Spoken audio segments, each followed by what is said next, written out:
شاعر پای بر زمین دارد و بر روی خاک ایستاده است. باید به وجود اشیا شهادت دهد.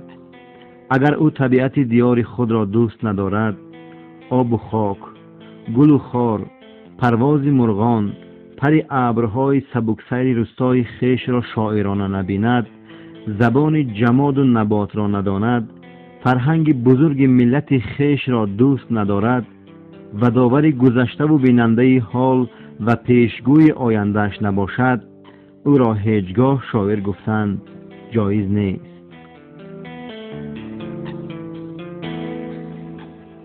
وحدت ما اقتدار ما بود،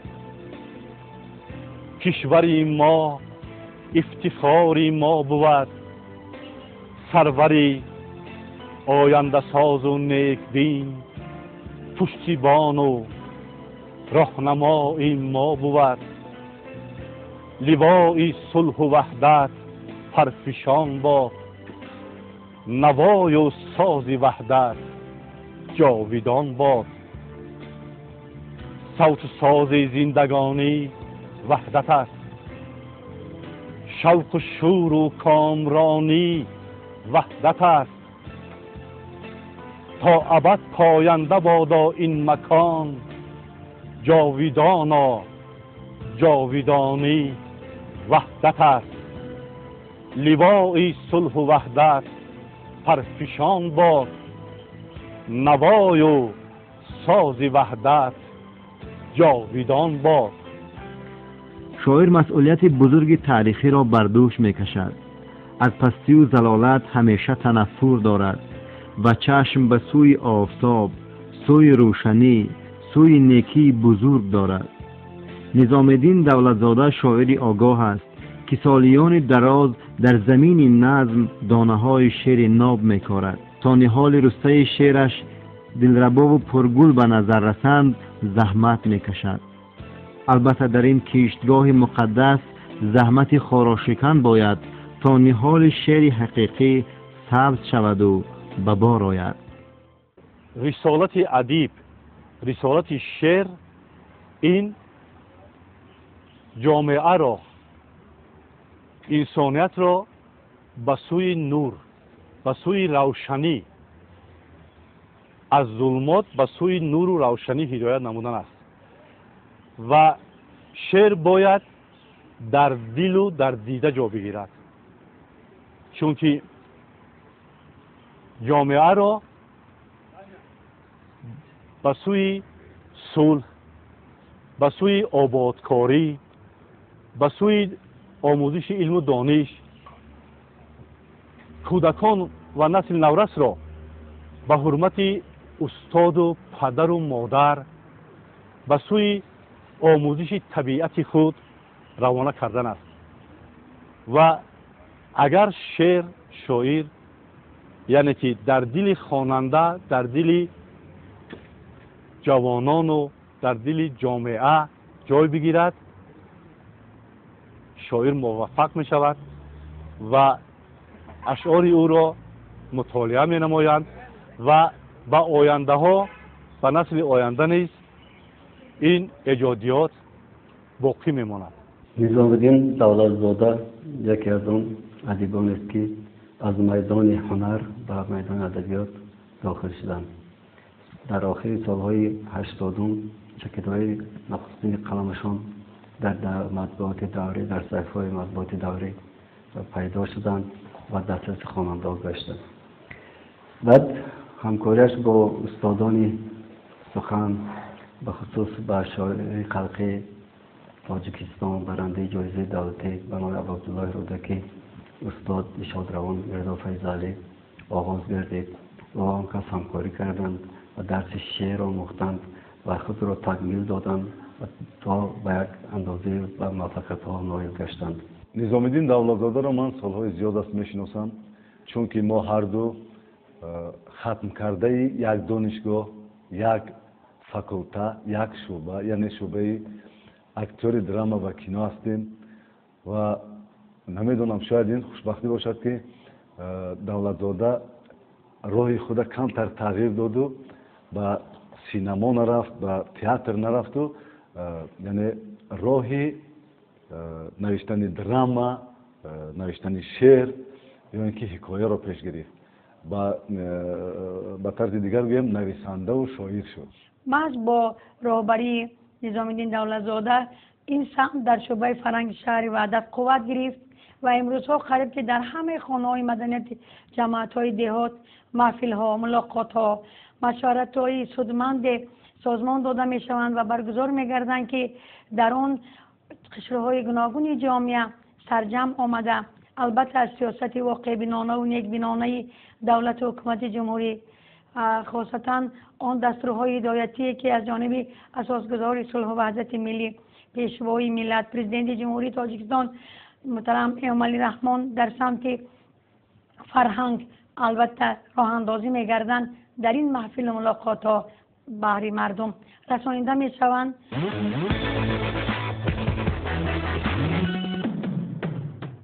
وحدت شعار ملت، جانت به جان ملت، آفتاب و نوری روشن بر سوی راه ملت. مردانه کار کردی، وحدت شعار کردی، هر گوشه وطن را باغ و بهار کردی. باغی تو به خزان باد، عمری تو جاویدان باد، یک عمر نامی نیکت در صفحه زمان باد. نظام الدین دولتزاده 10 نوامبر سال 1956 در شهر وحدت تولد شده است. کسب اساسیش فرهنگ شناسی بوده. از سال 1982 این جانب در رشته فرهنگ فعالیت دارد. تا امروز 7 کتاب شعری و اثرهای صحنویش با نام‌های سربلندان، آرزو، گرد شعر، آیت شب، با سازها با سوزها، باغ بابام و صحنه‌ریز انتشار گردیدند. نظام الدین دولتزاده عضو اتفاق نویسندگان تاجیکستان می باشد. یک وقت گفتم که از بس که ما ختم کرده یک دانشگاهیم باید یگان چیزی صحنوی نویسیم یک جا. من گفتم که برای نوشتن شاید من قدرت نداشته باشم، قوت نداشته باشم، لیکن کوشش میکنم که در جا به جا گذاری صحنه و در گزارش‌ها به شما کمک کنم. گفتم نه، بیاید همین خیلی میکنیم، یک اثر هر دو مینویسیم، یک جای بحث میکنیم، یک جای میبینیم که چه خیلی جا به جا گذاریم. من راضی شدم، از پای کار شدم و یا هم از پای کار شدم. یک وقت یک جا شدیم، شاید من نمیگم که یک اثر جهانی برآمد، یک یا اثری برآمد که در ریسپوبلیکا مثلا از همه اثرهای دیگری صحنوی جای اول اشغال کرده باشد، لیکن در بین تئاترهای خلقی که این اثر روی صحنه آمده بود جای اول گرفت.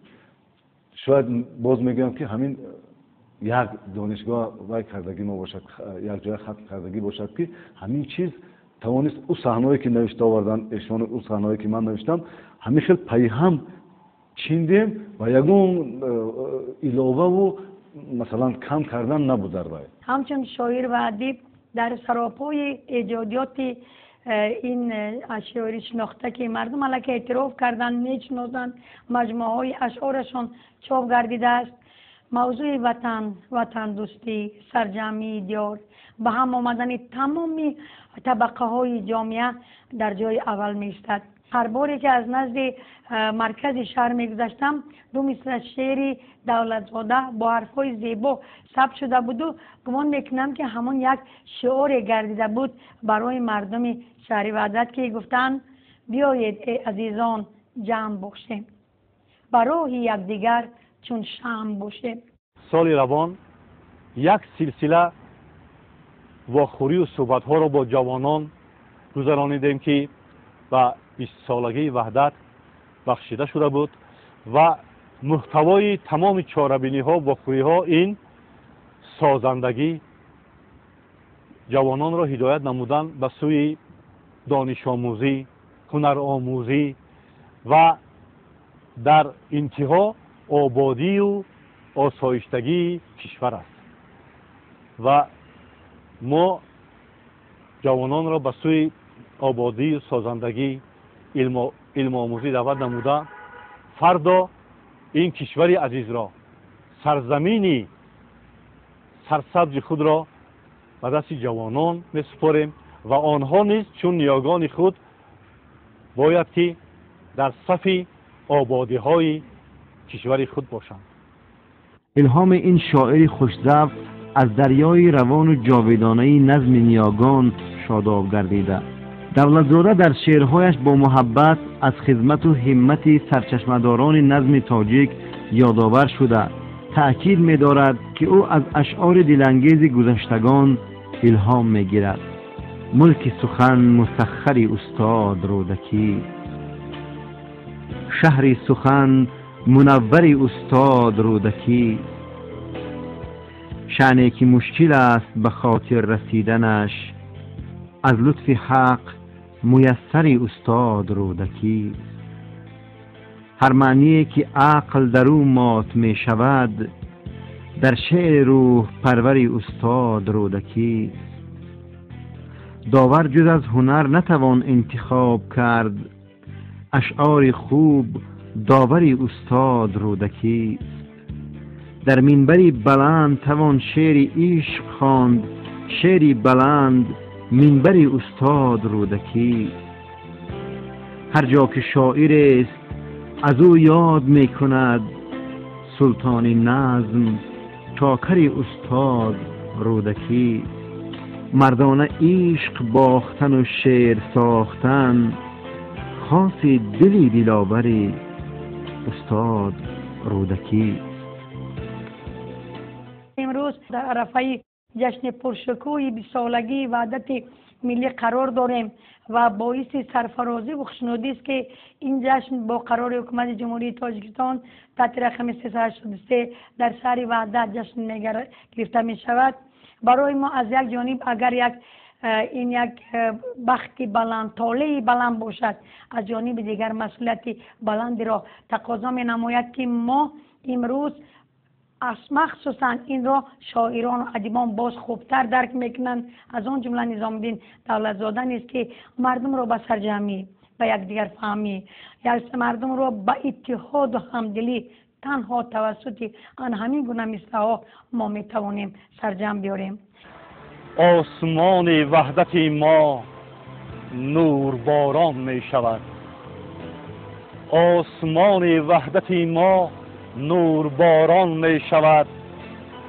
نوری خورشید وفای و یکدلی، صوت و ساز و نغمه های خوشدلی. پاکی دلهای خلقی سربلند، جشن وحدت آفرید بر ما پسند. از میان خلق مردی با سخا، رهنمای وحدت و مهر و وفا. سوی نور و روشنی بنموده راه، ملتش را کرد ز بدبختی رها. پس مبارک 20 سال یکدلی، پس مبارک روزی جشن خوشدلی.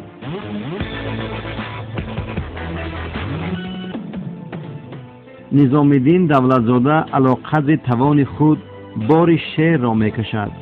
او ساده و صمیمانه و دلرس شعر میگوید.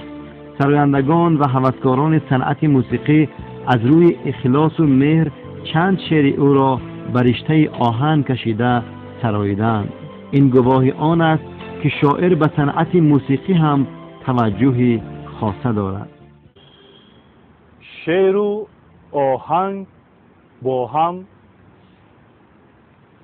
در یک ردیف، در یک پایه‌ای که آنها به یکدیگر گویا که وجود هم داشته نمیتوانند می‌ایستد و بزرگان ادبیات کلاسیکی ما در این راه بسیار خدمت‌های ارزنده هم کردند و شعر خود یک آهنگی یک الهامی هست که انسان را به فکر کردن، انسان را به یک سوی نور هدایت کننده است. به شنونده آهنگی که موافقت میکند با شعر، این یک لذت، تربیه، این یک مولی هست که به مثل که انسان از طعام شیرینترین، از یک هوای بسیار نزاکت بخش نفس میگیرد، موسیقی و شعر هم همین گونه است. به کس یک الهام تازه میبخشد.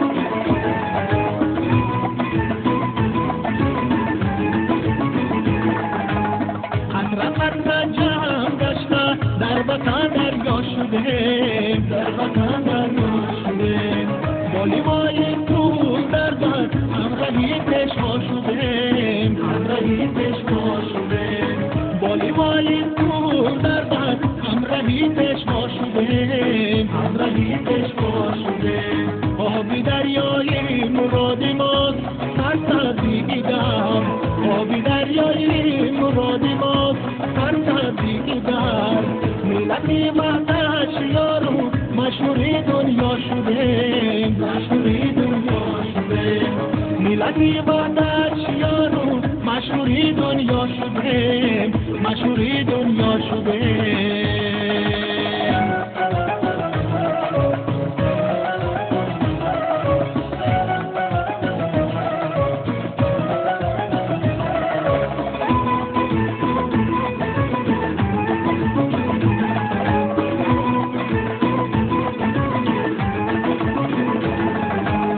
شمعی راهی موزشم چولی بای دستی ما، شمعی راهی موزشم چولی بای دستی ما، یک مرام و یک کلام و در وطن یک جا شده، در وطن یک جا شده، یک مرام و یک کلام و در وطن یک جا شده، در وطن یک جا شده، قطره قطره جمع داشته در وطن دریا شده، در وطن دریا شده، بالیوای تو در من همراهی پیشوا شده، همراهی پیشوا شده، بالیوای تو در من همراهی پیشوا شده، همراهی پیشوا شده.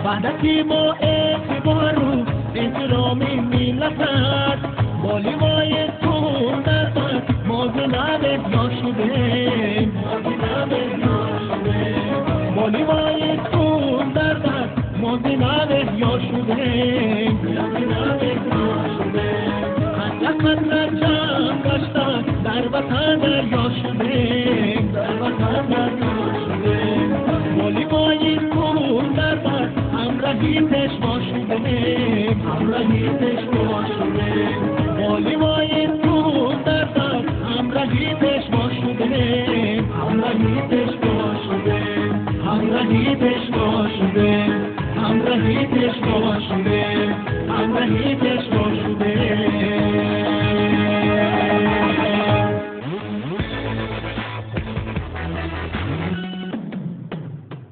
در بسیار اون نمایش‌های مثلا در ایدهایی که میگذرد در شهر وحدت، کارگردانی همین ایدها به ذمه من است و من البته کوشش میکنم که همه وقت از ایجادیات اون شاعرانی که در شهر وحدت اون رو به سر میبرند استفاده کنم و بسیارتر به دولتزاده و استاد شادروان میرزا فیضعلی و نورالدین امریدین تکیه میکردم و مراجعت میکردم و از بس که نورالدین امریدین و شادروان استاد میرزا فیضعلی که بسیارتر بند بودند و رفت آمد داشتند، من بسیارتر همکاری میکردم با دولتزاده.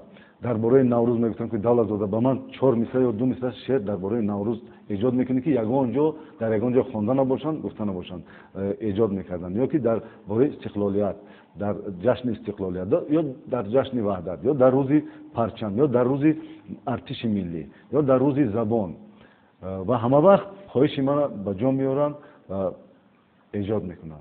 از شعرهای نظام الدین دولتزاده برنامه‌های رنگینی که اهل هنر شهر وحدت بخصوص گروه‌های هنری در نزد قصر فرهنگ شهر وحدت فعالیت داشته پور استفاده میبرند. قریب که برنامه نیست که در آنها شعرهای دولتزاده جای نداشته باشد و در هر یک مصرع این که انمی وحدت است و یکدلی است، در جای میگوید که وحدت سعادت است، مبارک شود به ما، یعنی سعادت ملت است، وحدت و یکدلی است. یا در جای دیگر در همین شعر آورده است که از جمع پنجه هاست ما را مدار مشت، یعنی اگر ما خواهیم که مشت ما امروز مدار داشته باشد و کشوری تازه استقلال و حقوق بنیاد و دنیوی و یگانه ما که امروز کاخ بگزند وحدت ملی را بنیاد کرده است خواهیم که پابرجا باشد و اساس این کاخ البته وحدت و یکدلی باشد، باید ما دانیم که از سرجمی ما مشت ما پرزور میگردد. نظام الدین دولتزاده میفرماید به پیری تا نمانی در ندانی که بهتر نیست چیز از جوانی، جوانی را به از 100 گوهر ناب بدان و پیر ناگردیده دریاب. طوری که همگان اطلاع داریم سال 2017 از جانب اساسگزار صلح و وحدت ملی پیشوای ملت پرزیدنت جمهوری تاجیکستان محترم امامعلی رحمان سال جوانان اعلان گردید. شاعر دولتزاده این اقدام پیشوای ملت را نسبت به جوانان غمخواری بی‌نظیر می‌خواند. سال جوانان اعلان شدن از جانب پیشوای ملت، این در نزد جوانان وظیفه‌های بسیار بزرگ را می‌گذارد و در رفت واخوری‌های ما معلوم گردید که جوانان این نکته را بسیار خوب فهمیدند و جوانان بخصوص این را با مسئولیت جدی در راه آموختن علم و دانش‌های زمانوی،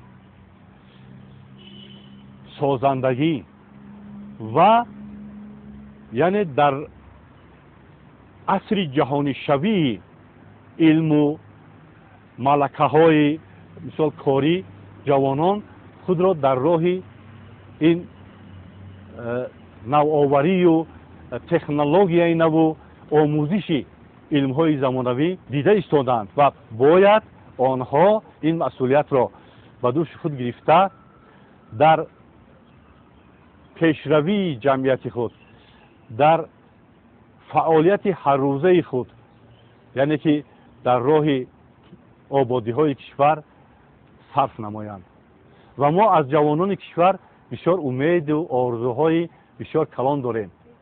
باید برای باز هم گسترش یافتن و رونق یافتن فضای فرهنگی جامعه تلاش ورزیم و در پهلوی من بودن نظام الدین دولتزاده همچون سرمشاوری شعبه فرهنگ، همچون شاعر، ادیب، دراماتورگ ما یک چند صحنه ها رو هم در روی تئاتر خلقی به نام انور غلاموف از روی سناریوهای نوشته دولتزاده ماندیم و باید بگویم بیج یک محبا بیج یک بهای خوبی هم از طرف تماشابینان گرفت و از جمله از همدان تا خطلانی که از روی سناریوی دولتزاده روی صحنه آمده بود و به 700 سالگی علامه و مشرق زمین میر سید علی حمدانی بخشیده شده بود.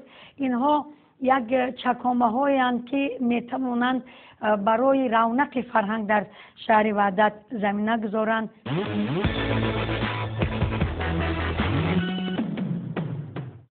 نهال سبز استقلال تاجیک، ثمر آورده بر اقبال تاجیک. صدا آید ز 7 پشت نیاگان، مبارک باد استقلال تاجیک. استقلال، وحدت، خودشناسی و خودآگاهی و مادر و وطن موضوعهای اساسی اشعار نظام‌الدین دولتزاده می باشد. جهان به تو ندارد رنگ و بوی، ندارد به تو جانم آرزوی. تو را تا گم کردم مادر جان، غمت را میبرم از کو به کوی.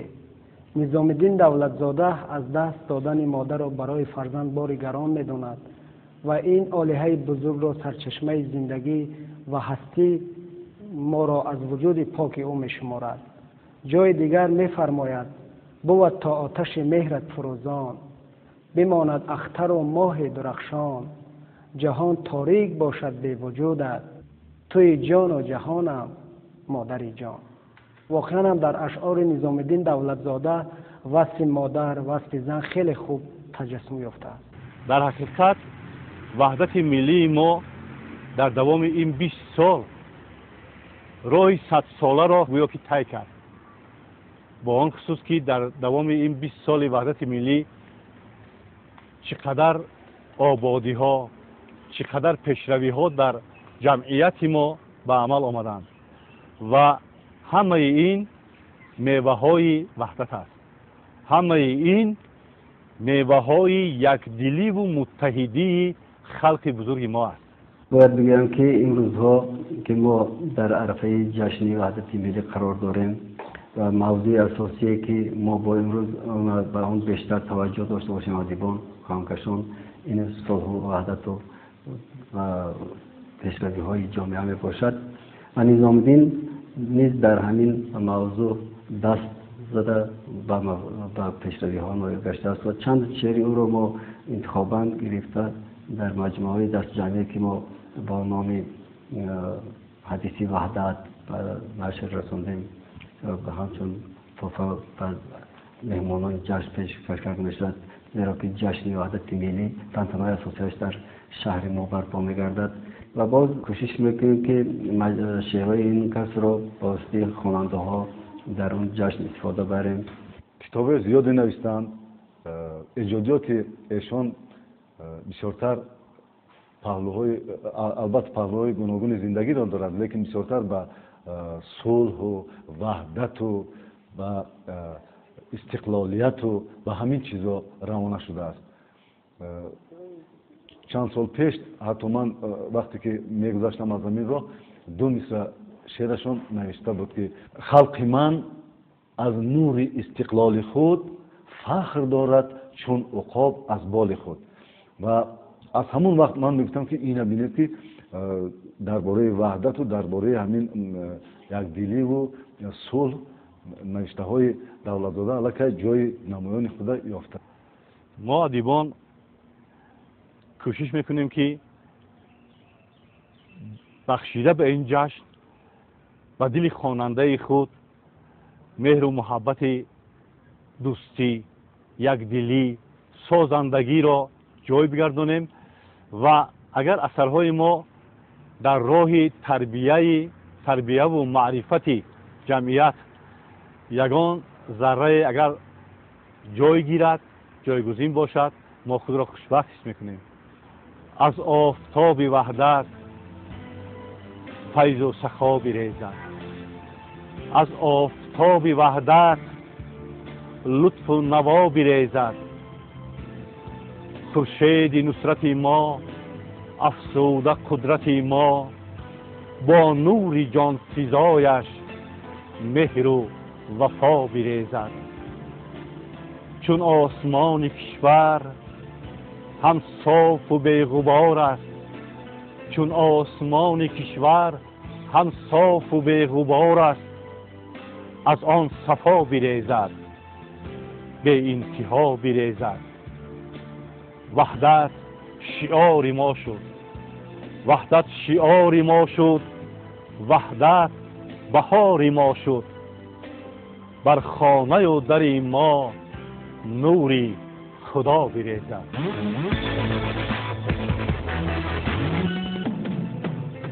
اشعار دولتزاده به شبهه خاطرمان و دلنشین است.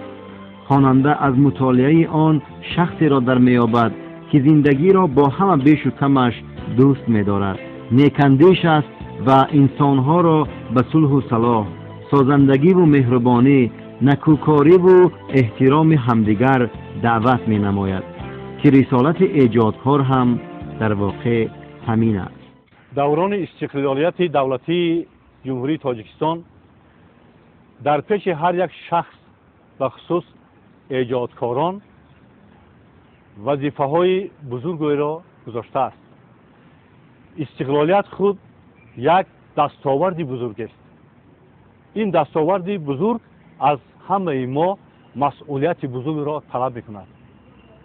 مسئولیت یعنی در فعالیت خود و ما کوشش می‌نماییم که در اثرهای خود در تمام ایجادات خود بزرگی استقلالیت را، دستاوردهای دوران استقلالیت را جای دهیم و آن را به نسل نورس و جوانان بفهمونیم که استقلالیت ما چگونه دستاورد بزرگ است و این دستاورد را چگونه حفظ باید کرد و حفظ استقلالیت در آموزش علم و دانش است، در فعالیت با ثمر است و همین را ما در اثرهای خود و خواننده خود پیشکش میکنیم و هدایت میکنیم که آنها این دستاورد بزرگ ما را حفظ نمایند. عموما نظام الدین امروز همچون ادیب خود را در بین جامعه شناخته است و بعد رسالت خود را میخواهد که درست و به جا بیارد و برای نظام الدین برار میخواهیم و میخواهیم که دائم پیشروی ها در کارش باشد، در ایجادش باشد، دائم در پیشروی باشد و تنی صحت داشته باشند و خاطر جمع و همیشه در بین مردم باشند و که از چهره‌های شناخته ادبیات امروزه باشند. برای ایجاد من به دولتزاده کامیابی‌های بی‌نظیر آرزومندم. خوشبختانه امروز ما وحدت داریم، خوشبختانه امروز ما همدیگر فهمی داریم و بگذار باز در گرد همین صلح و وحدت، بگذار در این 10 ساله آب برای رشد استوار درباره این نویسد. من گمان میکنم که این یک جای معین خود را تمنا میکنم که قلمشان برو، سخنشان بلند پرواز باشد و بگذار نه تنها در شهر وحدت بلکه در برنامه‌های کلانترین سطح جمهوریوی هم نسخه‌های شعر شاعر، ادیب و دراماتورگ نظام الدین دولتزاده صدا دهد و ما از این افتخار نماییم. نظام الدین دولتزاده در کلوار خود رازها دارد. ما آرزو میکنیم که او با افقهای بلند شعر اصیل بیشتر نگرد و پرواز کبوتر آرزوهایش مشابه روشنی پرواز یک مرغ ستاره باشد.